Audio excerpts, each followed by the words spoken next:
C'est aux environs de 14 h heure locale ce vendredi 23 avril que le portail du gouvernorat s'est ouvert pour l'hôte de marque du gouverneur du Nord-Kivu.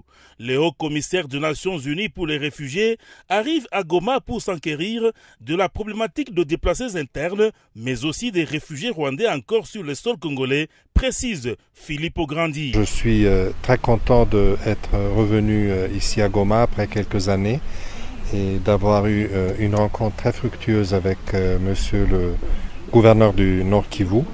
Nous avons bien sûr discuté essentiellement de la question des déplacés internes, qui est une question de très grande substance dans toute la République démocratique du Congo, mais spécialement dans l'Ituri, dans le Nord Kivu, dans le Sud Kivu, donc dans cette partie du territoire de l'État. Sans la sécurité, les personnes vont continuer à être déplacées. Bien sûr, entre-temps, nous, le HCR, et avec d'autres partenaires, la Banque mondiale, les autres agences du système des Nations Unies, nous allons continuer à appuyer les autorités nationales et provinciales dans tout ce qui est appui à ces personnes. L'arrivée du commissaire des Nations Unies pour les réfugiés est une réponse favorable à l'appel humanitaire lancé il y a peu par le gouverneur Carly Nzanzu-Kasivita, vu le contexte difficile que traversent les déplacés internes à l'intérieur de la province.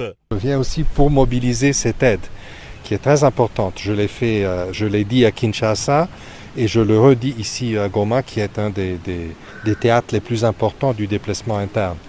Mais je veux répéter ce que j'ai dit. Je pense que le gouverneur est d'accord avec moi. Ce qui est primordial est la sécurité. Une fois la sécurité améliorée, on peut faire beaucoup plus pour aider les déplacés. Entre-temps, bien sûr, on va continuer à le faire, mais on va fournir de l'assistance humanitaire.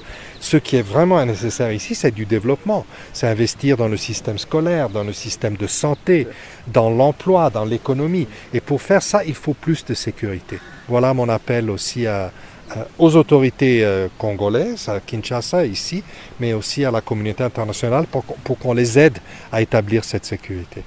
À la question du rapatriement des réfugiés bloqués suite au Covid-19, l'opération va se poursuivre, mais dans le respect des mesures barrières, a-t-il rassuré.